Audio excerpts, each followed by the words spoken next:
Hello MotoGP fans, welcome back to ZNGP Today. At Jerez this week, Marc Márquez dropped a surprising admission. Despite steamrolling his rivals with 4 sprint wins and 3 Grands Prix already in 2025, he doesn't feel he's riding as well as he did at the 2020 Spanish GP.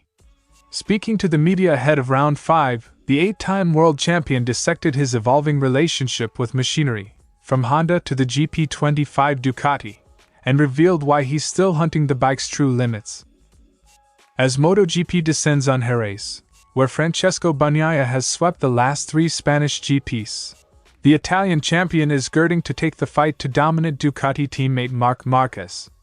Sitting third in the standings, Bagnaia knows he must raise his game if he's to disrupt Marquez's early season stranglehold. On the eve of the Spanish Grand Prix at Jerez, 2021 world champion Fabio Quartararo made clear that Yamaha's next step must be a switch to the MotoGP V4 package for 2026.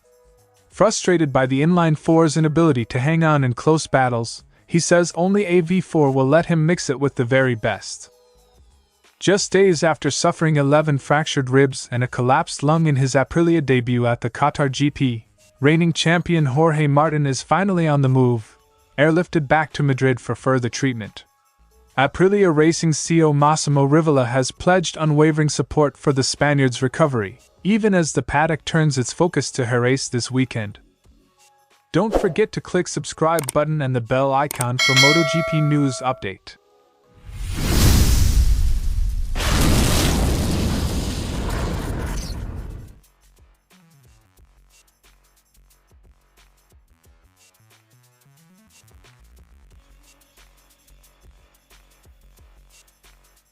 Marquez's start to 2025 has been emphatic.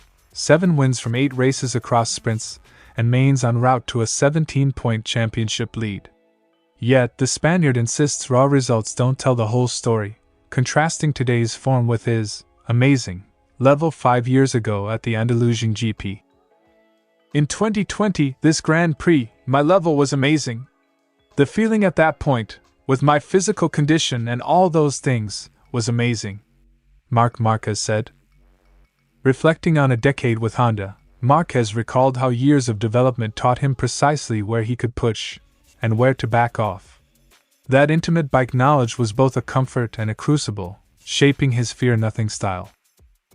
On that bike, after 10 years, I understood exactly where the limit was and which points I needed to improve, to attack. Transitioning to Ducati's GP25 package, what Marquez dubs the GP24.5 due to its interim engine, chassis, and aero, has reset the learning curve. He's still probing corner entry and traction, logging data in Qatar that highlighted untapped performance. With this bike this year, I'm still discovering some areas, trying to improve in those right corners, and here I will keep going because I think I can do a step there. Comparing last year's GP23 to the current machine, Marquez praised the leap in confidence, particularly with new tires, yet cautioned that true limits remain elusive. Where he once crashed pushing for lap time attacks, he now senses, and respects, the bike's boundaries more acutely. What I need for my riding style is the corner entry, that with the GP23 I was more limited. With the GP24.5 I feel super good, it gives me that confidence that, you don't know where the limit is. While Jerez looms large as a home soil test, Marquez's gaze stretches to new circuits where Ducati's package will face fresh challenges. He's itching to export his development work from Losail and Jerez into tracks with tighter layouts, confident that the GP25 still has growth in store. I'm interested to try this bike in other types of circuits, like here in Jerez, where everything is smaller. On paper, Marquez is unstoppable, yet on Friday in Andalusia, he'll approach FP1 not as a favorite, but as a student still searching for answers. With a blend of humility and hunger, the 93 rider vows to keep probing both bike and self, ensuring that his all-new Ducati chapter is only just beginning. Despite 7 victories from 8 races by the Marquez brothers, Bagnaia arrives in Andalusia full of confidence and urgency. He acknowledges that 2025 demands fresh gains, even on a circuit where he's enjoyed unbroken success. This time I have to do a step. I love the track and the last 3 GPs here were very nice. Last year the battle with Marc was intense, but this year he's feeling better and his competitiveness has increased. So I need to raise my level again, Francesco Bagnaia said. While his teammate's perfection has been almost unassailable, Bagnaia refuses to concede. He insists that his current package can match, and even surpass, Marquez when the conditions align. I believe that I can fight, I can battle for the win. The potential I have is good enough to fight, but Marc is doing everything perfectly. To beat him, you need to be a step in front, and even then, it's still difficult. Bagnaia notes that Marquez's points buffer allows him to ride with calculated restraint, yet stresses that to unseat him, brave improvements from Ducati's development must come through. Marc is in a situation where he knows he can also finish second without risking too much. But he's a rider that normally doesn't want to finish second. If I win, it's also because the improvements we've made are starting to work. Ducati's evolution at Jerez hasn't always been smooth, but Bagnaia pinpoints 2020 as the turning point, when rider adaptation and setup refinements unlock the desmestheticized potential on this abrasive surface. This trend has changed in 2020. It was my second season, and we started working on details. I was using a completely different engine brake setting than Dovi and started to be competitive.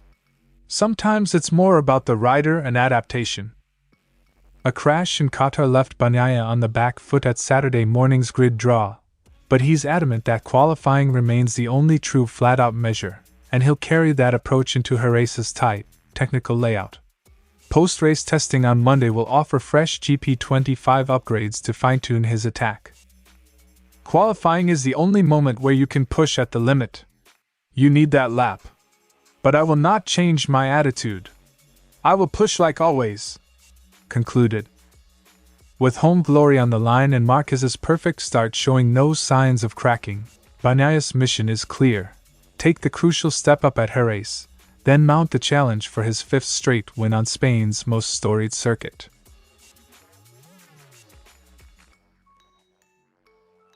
Yamaha has been quietly testing its Radical V4 prototype behind closed doors, with Cal Crutchlow and Augusto Fernandez completing brief runs at Valencia after Qatar.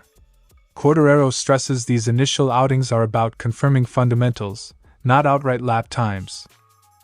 Of course, now we are in a process where it's not about performance, it's just to see that everything is working, Fabio Quartararo said. Though Quartararo doesn't expect to hop aboard the V4 until later this season, he sees August or September as the realistic window for full-day tests, and is hopeful for wildcard entries to stress the bike in race conditions. Being realistic, I think that more or less every bike of next year will be testing around August, September. So I think this will be more or less the time that I will test the bike. Unfazed by camouflage or cosmetic details. The bike can be pink or whatever. Quartararo insists Yamaha's future lies with the V4, matching its rivals and finally unleashing his peak performance. Clearly from already next year, for me the way is the V4. We are riding completely differently to the others. There are 5 manufacturers and 4 of them have the V4. Clearly we have to go with the V4. Quartararo acknowledges the inline-4 excels when he can break away, but concedes it falls short in wheel-to-wheel scraps, where Ducati, KTM, Aprilia and Honda's V4 machinery currently rule. I never really won a race in a fight. Most of the races I won were alone. I was trying to pull away, but in the fight we are the worst, let's say. Even rival test teams are tracking Yamaha's progress. Honda's Alex Espargaro described the prototype as promising, while all manufacturers now must eye their 2027 adaptations to the 850 cubic centimeters regulations and Pirelli tires. It's promising. I love this game. I love seeing the Japanese manufacturers putting everything together to be part of the game again. Alex Espargaro. As Quartararo rings every last drop from the inline-4 in Jerez, his clarion call for a 2026 V4 switch underscores the urgency of his quest, not just to win, but to do it in the heat of the battle. If Yamaha heeds his warning, next year's engine could be the key that finally lets El Diablo fight and win against MotoGP's best. Martin had remained under round-the-clock care in Qatar since crashing out of 17th place at Losail. Rivola confirmed that an ambulance flight will repatriate him to Madrid on Saturday, where the Roubaix International Hospital will conduct comprehensive checks to chart his rehabilitation timeline. The first good news was when Jorge could leave the hospital to go to the hotel. The other good news is that on Saturday, in 2 days, he will be able to fly back to Madrid with an ambulance medical flight, Massimo Rivola said. Despite the eagerness of fans and media, Rivola was adamant there's no target date for Martin's return. Aprilia is committed to giving him all the time he needs to heal fully, avoiding any pressure that might hinder his long-term health and performance. We don't want to do any forecast. We want to give him all the time he needs. There's no rush. We want him back 100%. Rivola also seized the moment to reignite concerns over F1-style curbs at shared venues, blaming car-oriented track design for the severity of Martin's injuries. He warned that without rider-friendly runoff, MotoGP athletes remain vulnerable at circuits prioritizing Formula One standards. It could have been a normal crash, but that curb is made for cars and not for motorbikes. In the balance between F1 and MotoGP, F1 decides. With Martin sidelined, Lorenzo Salvadori will don the Aprilia leathers at Jerez, not only to race, but to accelerate development work normally confined to private tests. Rivola hailed Salvadori's dual role as a priceless chance to validate upgrades under genuine Grand Prix pressures. Having him racing is an opportunity for him to get up to speed and a good opportunity for us to keep testing things that would have to be done in private testing or eventually one item at a time during the race weekend. While debate swirls around Martin's fate, Marco Bezzecchi has quietly delivered race-pace performances worthy of the podium, if only he could convert them via qualifying. Rivola believes that cracking a stronger Saturday lap will unleash the former VR46 star's latent potential. Honestly, I'm happy about Marco. He recovers, he overtakes. If you start 15th and finish P8, you are doing a good race. As Aprilia awaits Martin's medical verdict in Madrid, Jerez will offer Salvadori and Bezzecchi a golden chance to keep the factory's momentum rolling. With safety debates resurfacing and team solidarity on full display, this weekend promises high drama both on and off track, where every lap counts in Aprilia's bid to stay at the sharp end of MotoGP. Thanks for watching ZNGP Today, and this is your MotoGP news update. And see you next time.